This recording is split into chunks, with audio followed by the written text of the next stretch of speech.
Shalom. Vamos a iniciar con lo primordial. La semana pasada les puse de tarea que buscara otros pasajes en donde Jesús afirmaba ser el Mesías.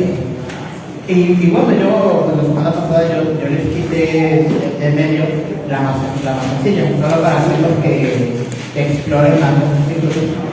Que este era lo de la mujer samaritana, que cuando, y este es un pasaje muy conocido, que cuando está ahí Jesús en el pozo de en Samaria, que encuentra a esta mujer, para tener prostituta, que le pide beber y comienza a ver un debate de que dónde tenemos que adorar. Con sus padres nos dijeron que era aquí, pero los judíos, los rabinos dicen que es allá en Jerusalén. Y es entonces pues ya comienza el intercambio de palabras, y es donde la mujer dice, bueno, o sea, al final no tenía, porque no sabe bien que es donde habla el padre, y dice que, bueno, que va a ser el Mesías y que va a dar la respuesta de dónde hay que adorar. Y Jesús responde con el ambos. Y digo, ese yo creo que ya es 100% que lo hacemos, pero si alguien tiene un pasaje donde afirme ya de forma directa o indirectamente dejando entender que él es el Mesías. Lucas 7, 19 al 23. ¿Lucas qué? 7, 19 al 23. ¿Y qué dice? Cuando Yohanan el Inversor envió a sus discípulos a preguntarle a Jesús si él era el Mesías, y él le dijo que había sanado a muchos, y luego le dijo, vayan y cuéntenle a Juan lo que han visto y oído. Los ciegos ven, los cojos andan, los leprosos son limpios, los sordos oyen, los muertos resucitan, y se anuncian las buenas noticias a los pobres, y dichoso que no se escandaliza de mí. Ok. Aquí yo creo que es como que muy evidente cuando Jesús le responde eso, ¿no? De que hay un montón de milagros, pero ¿cuál fue la razón de por qué Juan dijo o por qué tuvo ese problema? Fue porque recordemos que porque la primera vez que vamos a Juan el Bautista, porque se hace referencia, dice, este es el Cordero de Dios que quita el pecado del mundo. Pero ¿por qué le preguntó por qué mandó a sus discípulos que le preguntaran eso? Esa pequeña de la fe o que habrá sucedido con Juan en ese momento. Bueno, no estaría, pero nada más de la pregunta.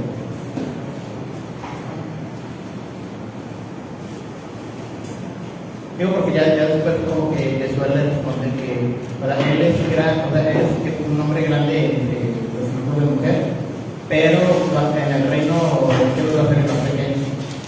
Entonces es algo similar como Elías en la cueva. Pues yo no creo que Juan haya dudado que él sabía exactamente quién era, aparte de su tiempo. Yo pienso que más lo hizo como testimonio a los discípulos de ambos. Yo pienso, es de razonamiento. Porque ha sido por dudas de él. Porque también, hay que tener en mente que aún después de que Juan le dijo lo que dijo al momento cuando Jesús iba a venir a hacer discípulo, Juan todavía tenía muchos discípulos, que nada más eran 2 que fueron con Jesús. Sí. Cuando ya expresamente Juan dijo, vayan con él, y no fueron, nada más 2 se atrevieron a acercarse con Jesús y ser sus discípulos. ¿Alguien más tiene algún texto? Mateo 16, cuando Pedro dice, tú eres, en la versión popular, tú eres el Cristo, que la palabra Cristo es Mesías, y ya que Jesús le dijo, dichoso el Altísimo, hijo de Jonás, porque no se te lo reveló ningún ser humano, sino mi Padre que está en los cielos. Bueno, es trampa porque eso lo vimos en la semana pasada en la clase, pero está bien, porque también está en el centro. Es que no puse atención. ¿Alguien más? Mateo 26, 64. No sé si estuvo en la clase que no lo recuerdo. Usted diga, lo voy a contar. Jesús le dice, tú lo dijiste, pero os digo, desde ahora veréis al Hijo del Hombre sentado a la diestra del poder y viniendo sobre las nubes del cielo. Sí, ¿Sí lo en la vieron? clase. Mateo 27, 22. ¿Lo vieron? 27, 22, pero leímos Mateo 26. O sea, yo creo que va como que Ligadillo. muy ligado, sí. O sea, dice exactamente lo mismo, pero... Este es de Pilato, donde Pilato Ah, dice. ok. Bueno, ahí sí cambia, porque hay que recordar en ese evento de Pesach, Jesús es llevado al sacerdote, o sea, primero a Pilato, luego lo mandan al sacerdote, solo para que lo vuelvan a mandar otra vez a Pilato. O sea, ahí como que pasándose la papa caliente, a ver quién le condena a este hombre. Porque recordemos que no había una base tan legal para decir, hay que ejecutar a este hombre, todo está así como que, o sea, no encontramos nada de que vamos a condenar a alguien. Pero bueno, pues ya ocurrió lo que tuvo que ocurrir y de hecho Yeshua pues tuvo que provocar un poquito eso para que ya se movieran las cosas, la maquinaria del Eterno. Muy bien, hermanos, vamos a...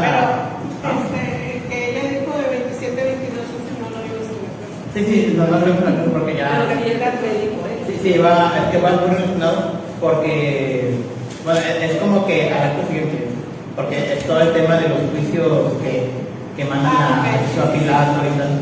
Entonces, pues ahí sí, o sea, es como que se entiende igual, pero sí, es como es diferente la persona de quien está hablando o buscando en ese momento.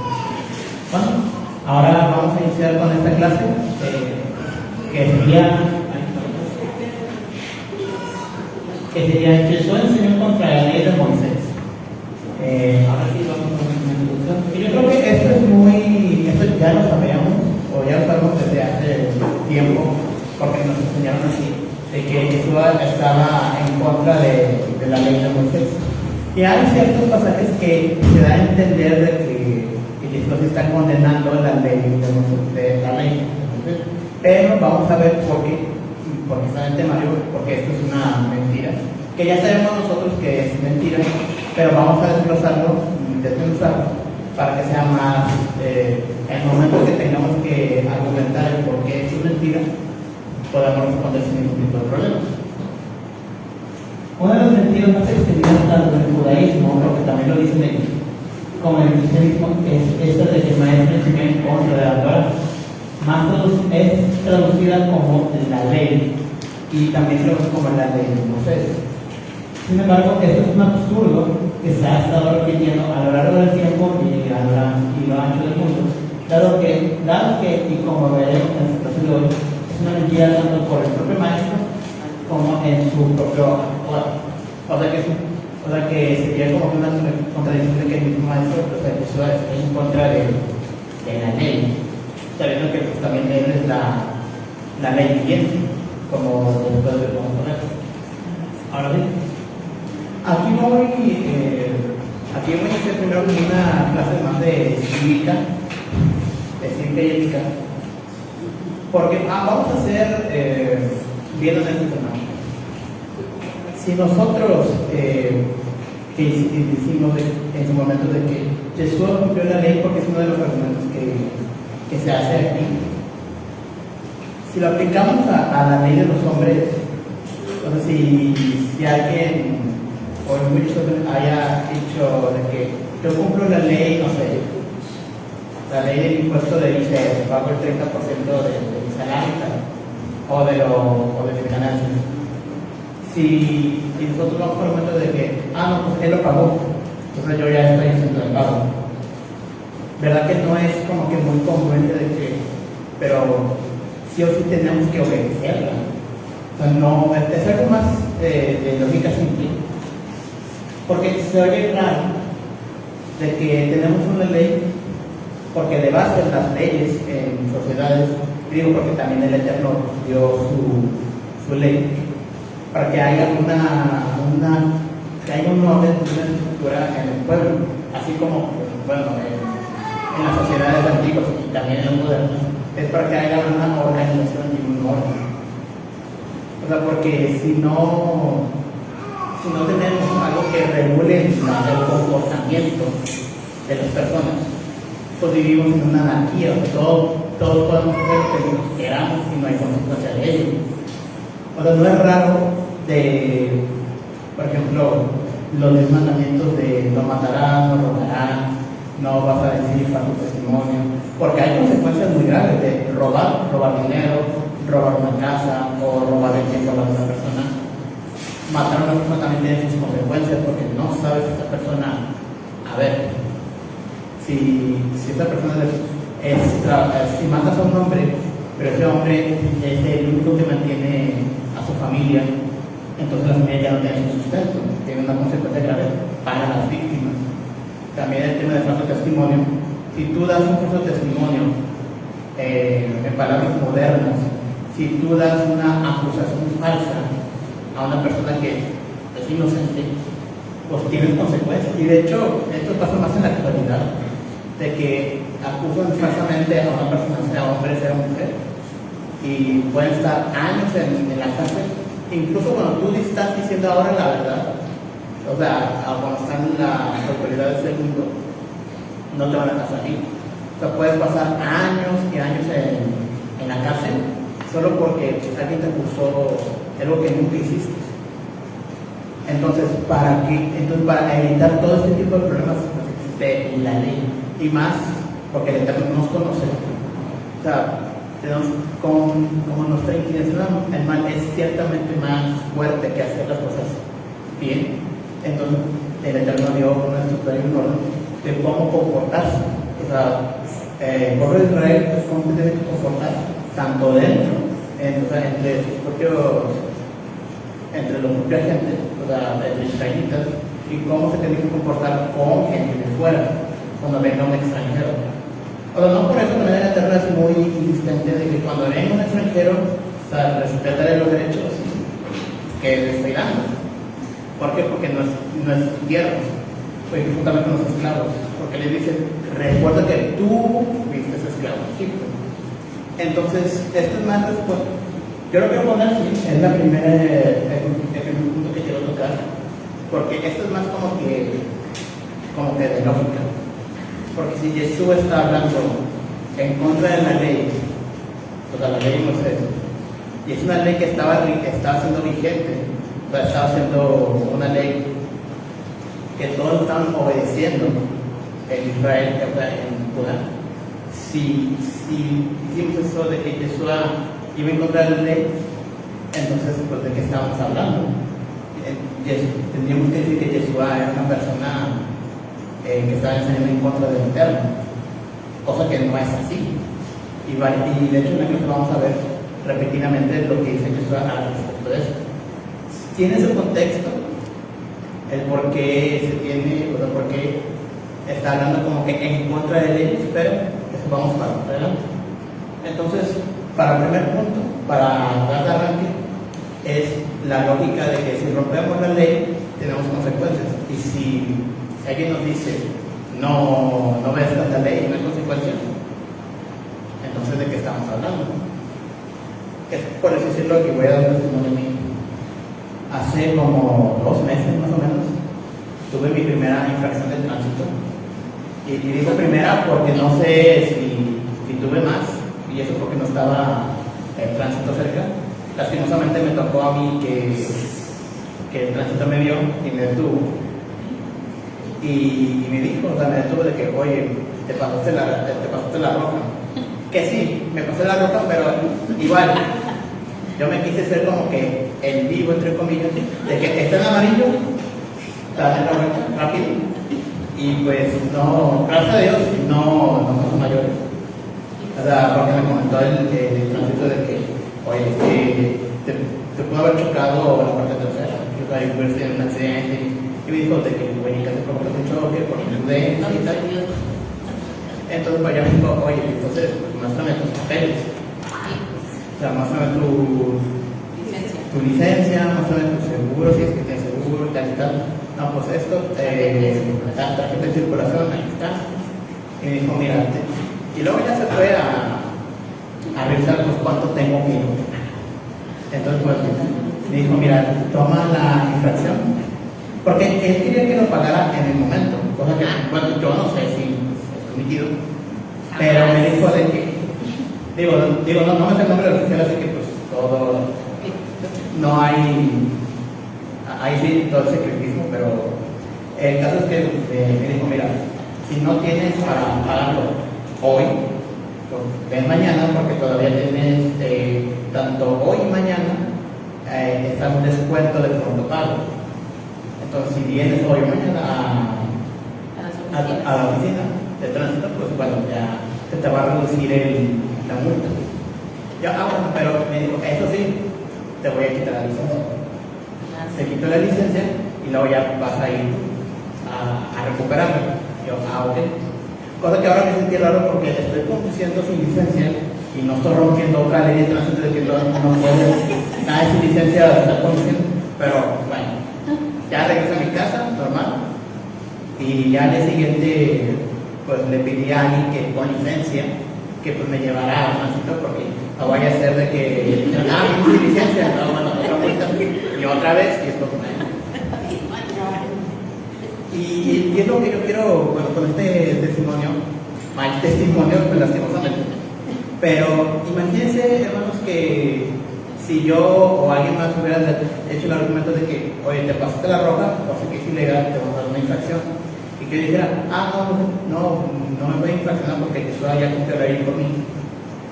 Es como que, ¿por qué? Si yo hice la infracción. O sea, no porque Jesús haya cumplido la ley, o sea, tú estás exento. O sea, no, o sea, la ley es para todo, o sea, es parejo. Aunque lastimosamente en el mundo actual, pues, pasa que la ley no se cumple para todos, o sea, hay sus excepciones, aparentemente, pero eso es harina de otro costal que no vamos a hablar. Pero es, para que sigan así el tren de pensamiento de que, o sea, la ley es para todos, eso lo cumplió, pero para dar testimonio de que hay que ir recto, o sea, hay que cumplir la ley del Eterno. Y ahora sí, ya vamos a iniciar con los puntos de expresión. Ok. El primer punto es, Jesús dijo, no piensen que he venido a oír la Torah ni los profetas. No he venido a morir, sino a cumplir. O sea, lo que acabo de decir, vino a cumplir la ley, o sea, por él mismo. Y mostramos el camino de cómo tenemos que andar en la ley. Algunos creen que cumplir significa llevar a término o completar. Pero eso es incorrecto.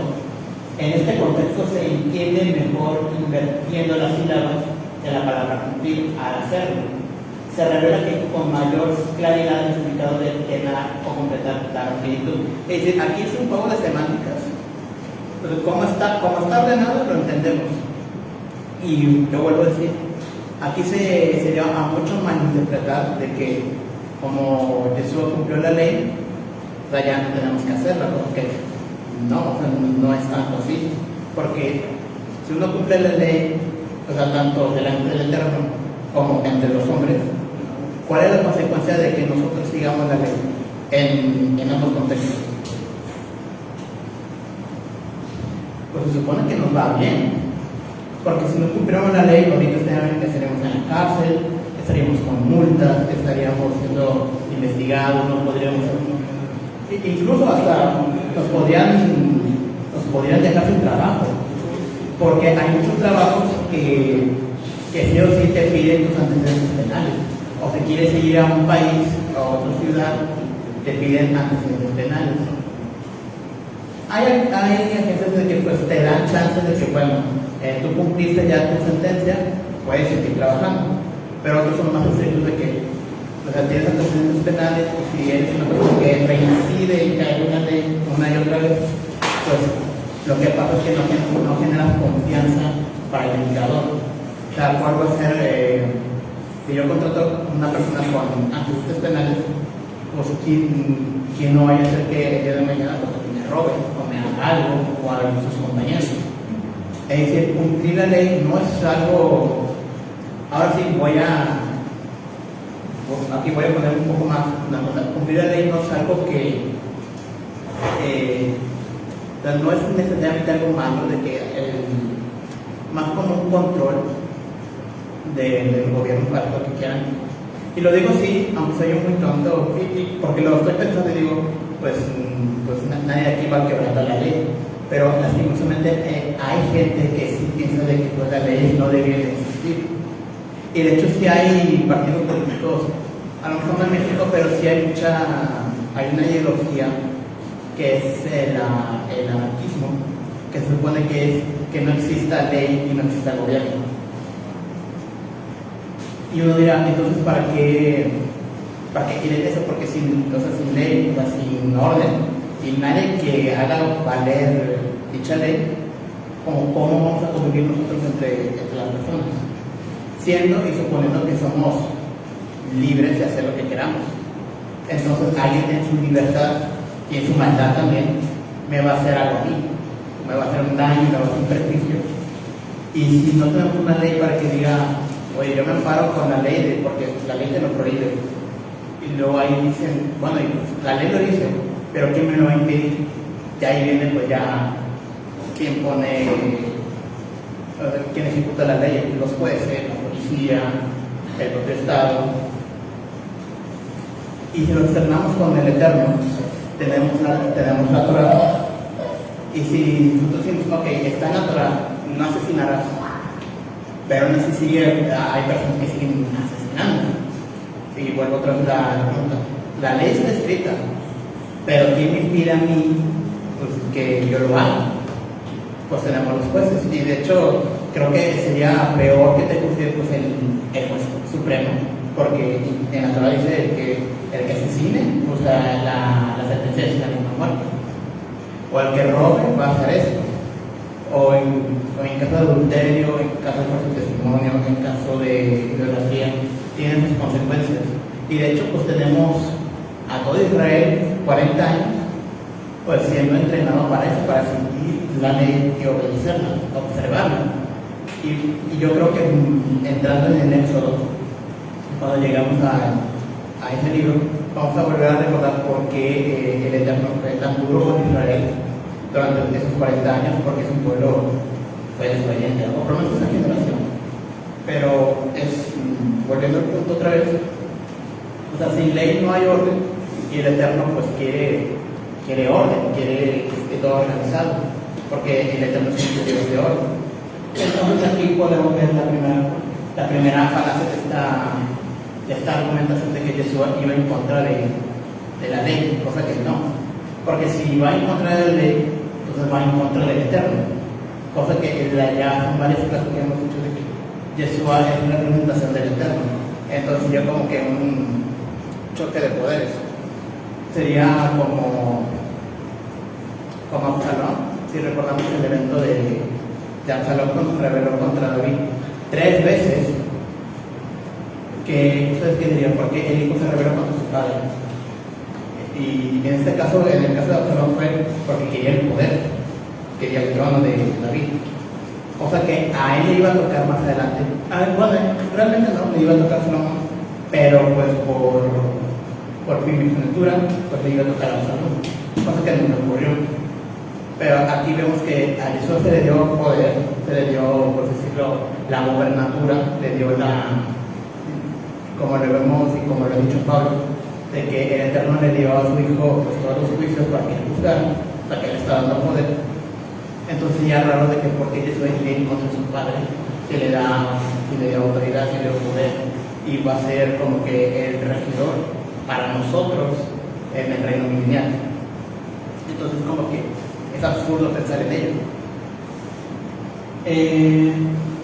Esto proviene de la falacia de que Jesús enseñó contra la ley de Moisés. Esta mentira surgió en gran medida como resultado del énfasis excesivo en estar bajo la era de la gracia, la era de la iglesia.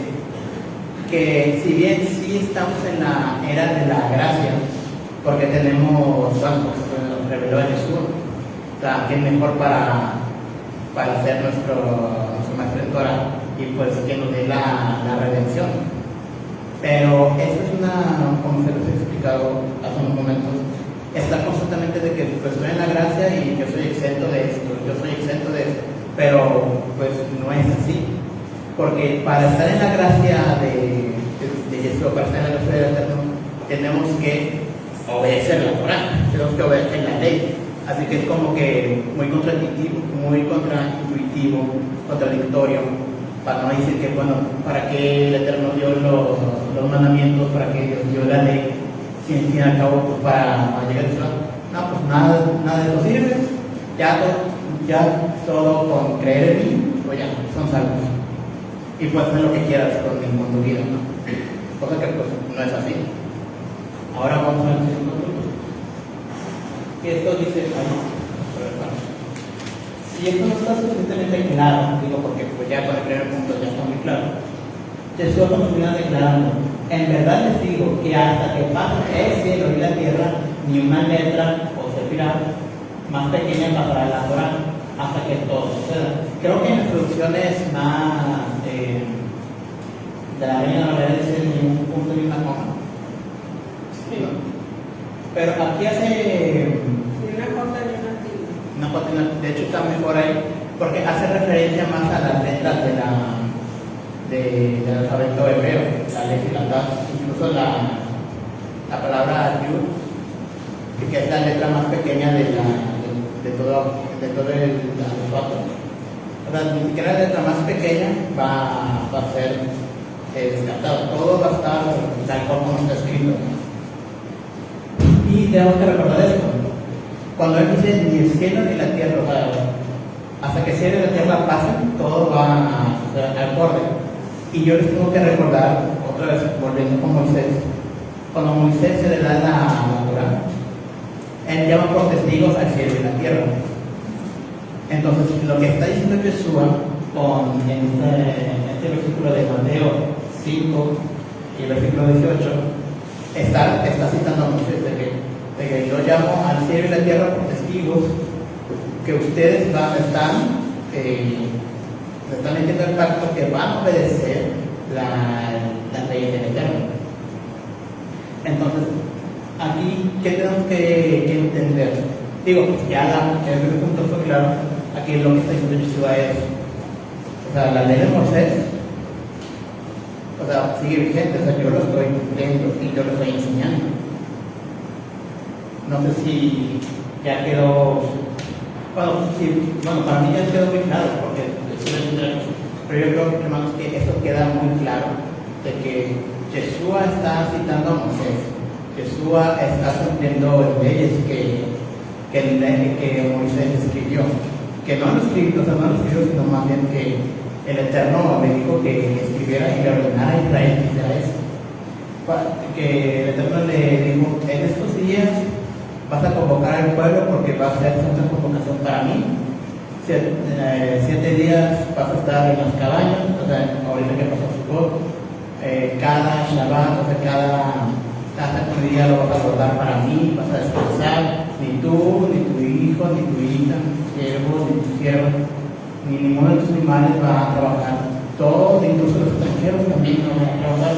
Todos los que estén habitando en Israel, o los que están en estos momentos, nadie va a trabajar ese día porque está destinado para el Eterno. Y eso está por ley, es un decreto.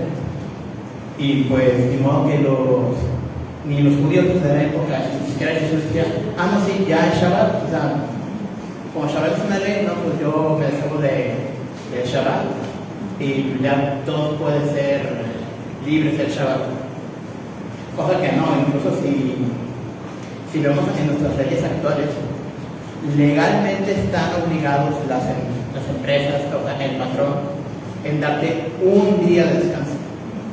Normalmente los domingos, porque bueno, influencia católica, cristiana, de que los domingos son el día del Señor y tal, pero en sí, esto viene de la Torá. Un día tienes que descansar de los 6 días que trabajas. Actualmente hay países que dicen, no, pues tienes 2 días de descanso. Hay algunos países que dicen, solo vas a trabajar 4 días. Yo me diría, pues genial, trabajo 4 días y los demás descanso. Pero pues si nos vamos a la ley, ¿no? Con el Eterno, es que tienes que descansar. Si no existiera esta ley de que en el séptimo día vas a descansar, pues nos van a obligar a trabajar todos los días de nuestra vida. O sea, no sería muy diferente ser esclavos. O sea, volver otra vez a Egipto, donde el pueblo fue azotado, fue obligado a trabajar en el sol, obligado a hacer ciudades que ni iban a habitar ni los egipcios. que se derrumbaban al día siguiente y tienen que volver a construir otra vez. Es decir, tiene su razón de ser la ley, porque el Eterno lo dio, no tanto para el beneficio del Eterno, sino más bien siempre el punto de que el Eterno nos da esas leyes es para beneficio nuestro. Volviendo otra vez, si no existiera un orden, si no existiera una organización, o sea, todos estaríamos en caos. Nadie tendría que, bueno, sin la ley del séptimo día, pues todo el mundo sería esclavo y todos trabajaríamos todos los días. O si no hubiera la ley de liberar a los esclavos al séptimo día, entonces no diríamos que es un Dios de libertad. O sea que pues sí, porque el Eterno les dio libertad, y a pesar de que pues hay esclavos en Israel, no hay igual como en las otras naciones. O sea, eres esclavo, pero al terminar tanto este año vas a ser libre. Pero ese esclavo va a ser libre de escoger o ser libre totalmente o ser esclavo ya de por vida. O la ley de las viudas, de los huérfanos, que los respeten sus derechos, que respetes a los extranjeros sus derechos, que tienes que pagar impuestos y digas impuestos, que tengas que ir a dar el diezmo, que tienes que dar tu sacrificio tantos días o de tal día, tienes que hacer esto, el otro. Es todo cuestión de organización, cuestión de orden. Y si el mundo fuera así, sin orden, sin organización, y ahorita que acabamos de pasar con la parashá de Noah, ¿cómo eran los días de Noé? Así es. O sea, todo era un caos, todo era un libertinaje. Y en la clase que tuvimos de administración bíblica, pues ellos hacían lo que quisieran, o sea, incluso tenían el desenfreno sexual hasta con los animales. O sea, animales que también el Eterno les dio a Israel, cosas muy concretas de que vamos a hacer con los animales, cuáles puedes comer, cuáles no, y qué tienes que hacer cuando pues, te encuentras animales muertos. Si fue asesinado por un animal, o si fue asesinado por hombre o por enfermedad, que tú qué tienes que hacer con ese animal, acercarte, no acercarte, consumirlo, no consumirlo, y así. Suena tonto, pero es como que es todo cuestión de organización y de orden. Aún en la escritura se habla de que aún el reino de las tinieblas tiene orden, y aún aquellas organizaciones delictivas tienen orden también, hay tablazos, algunos libros. Si lees cuando le dicen a Yeshua que él escuchaba pues, fuera de muchos porque seguro, él dice cualquier reino dividido entre sí no le obedece. Entonces el mismo reino de las tinieblas tiene orden y tiene reglas para cumplir para destruir al reino contrario. Pero si no hay un orden en cualquier reino o cualquier persona o sociedad que va a colapsar. No tiene sentido de que hacemos ciudad, hacemos una nación, pero no tenemos ni orden. Y de hecho, pues, ahorita que dijo el orden incluso en el reino de las tinieblas, no por algo se llama crimen organizado. O sea, si no, lo tenemos que llamar crimen desorganizado. Así le digo porque estuve viendo, lastimosamente, estuve viendo qué tanta influencia tiene el crimen organizado mexicano afuera del territorio mexicano. Y no estoy aquí para contarles, pero es que la verdad sí tiene demasiada presencia en nuestros criminales en otros países. O sea, y a ver, aquí no es el punto, pero pues, entendemos que para llegar a tantas ciudades, a tantos países, pues tienes que tener un orden, tienes que seguir cierta estrategia para llegar. Bueno, ellos no son para el mal, para delinquir. Entonces nosotros tenemos que estar organizados para hacer el bien. Nada más para comparación y ya no tocar tanto el tema porque pues aquí no hay que tocarlo por momento. Entonces, ya con todo esto, ¿cómo tenemos que interpretarlo en los dos puntos que acabamos de decir? Pues que Yeshua cumplía la verdad, nunca dijo nada en contra de la Torah en sí mismo. En todo caso estaba en contra de quién. Y creo que es el siguiente punto.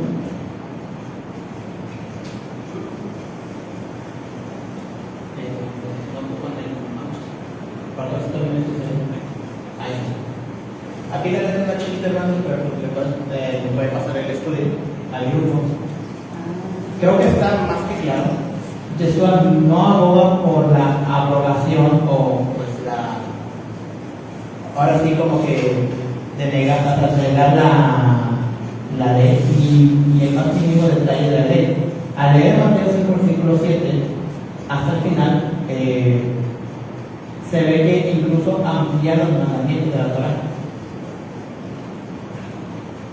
Jesús está cumpliendo exactamente lo profetizado por el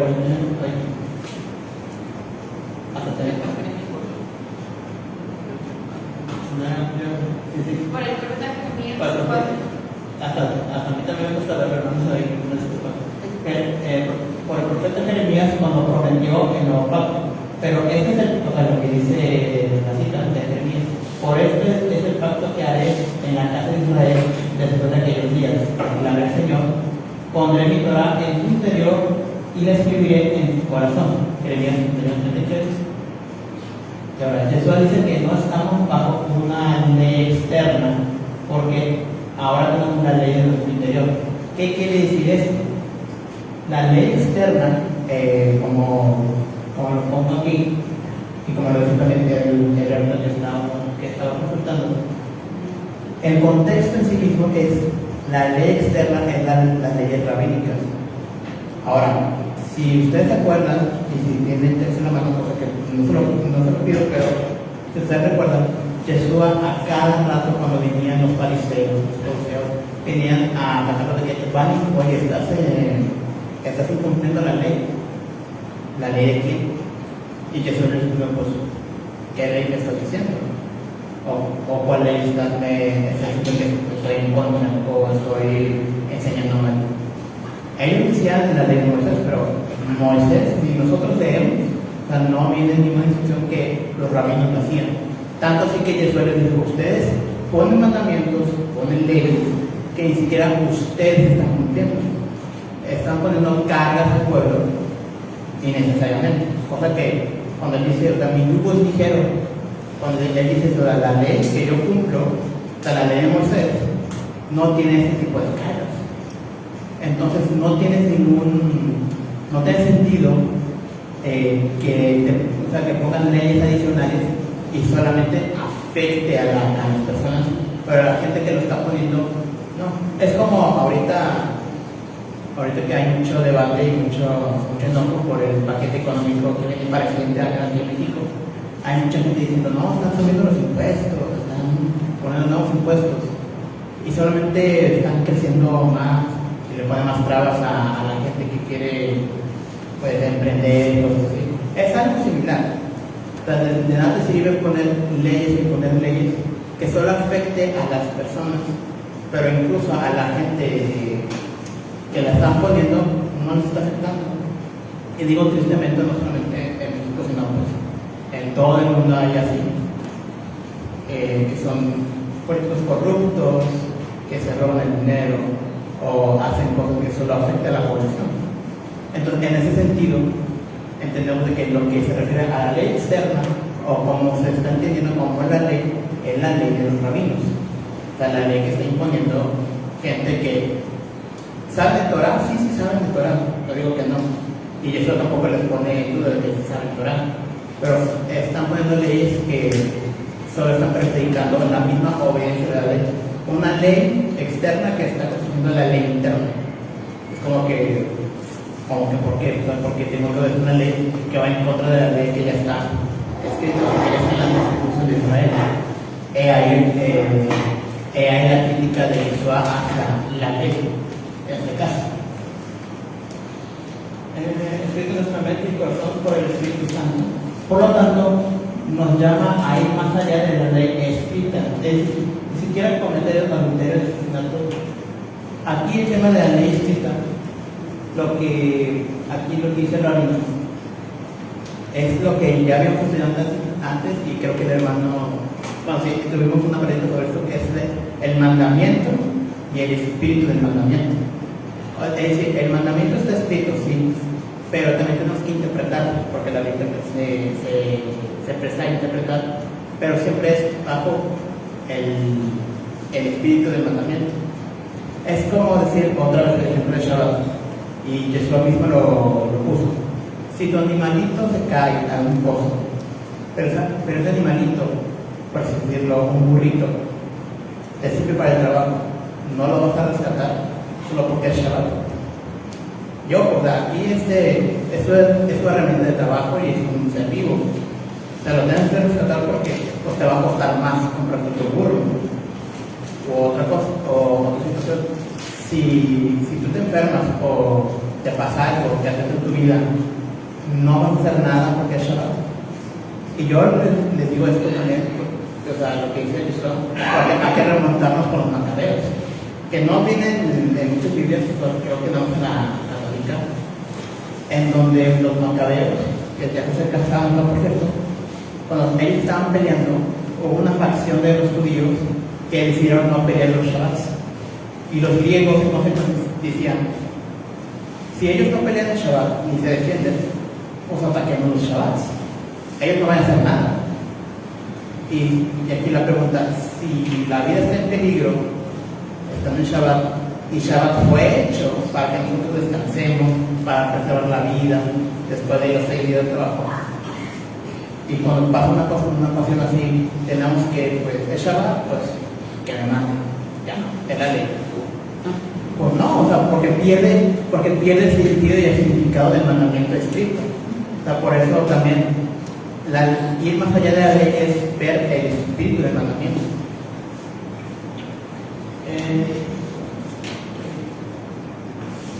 Ok, y aquí vienen unas preguntas que nos traen. La siguiente es esta. ¿Suena esto a una enseñanza contraria a la ley de Moisés y los profetas? Pues ya viéndolo así, incluso sin haberlo visto tanto así, pues no va en contra de la ley. Es más, lo está cumpliendo y lo está enseñando de la forma correcta. Entonces, podemos decir ya de forma conclusiva de que es mentira porque Jesús en ningún momento iba en contra de la ley, nunca fue su intención. Hasta él mismo estaba diciendo que él no vino a hacerlo, no vino a abolir la ley. Y lo repitió, aunque lo repitió de forma clara, de forma concisa, sí, se sigue esparciendo esta mentira. Ya llevamos un poquito más de 2000 años y a pesar de que está escrito de forma más clara, se sigue haciendo esto. Entonces, ya para terminar, y esto ya para la siguiente clase, como tarea, ¿qué fue lo que provocó la confusión de que Yeshua e incluso Pablo estaban en contra de la ley de Moisés? Que yo creo que pues lo que acabo de decir pues ya se entiende, ¿no? Pero me gustaría que ustedes lo reflexionaran, lo estudiaran y que dieran su opinión respecto a eso. Y pues ya, sigue el fin de la clase. No sin antes de recordarles, hermanos, que ya estamos a 4 clases de terminar nuestro estudio. Y como en mi clase pasada yo les Es la dije... 7, ¿verdad? ¿Ah? Es la 7. No, la siguiente es la octava. La octava, a partir de la 8, pues ya quedan 4 clases. O sea, queda un mes. Entonces yo les voy a pedir que para la última clase escriban otra vez un ensayo de qué es lo que aprendieron en su clase. O sea, qué es lo que aprendieron y cómo lo van a aplicar en la vida práctica. Porque al fin y al cabo la clase es para la vida práctica, en el momento en que tengamos que salir a expresar la palabra. Entonces, serían esas dos tareitas, una que es la siguiente semana de por qué existe esa confusión, y ya para la última clase pues sería ese ensayo de sus propias palabras. Bueno, sin ya más que decir, Shabbat Shalom, hermanos. Les paso la clase terminando.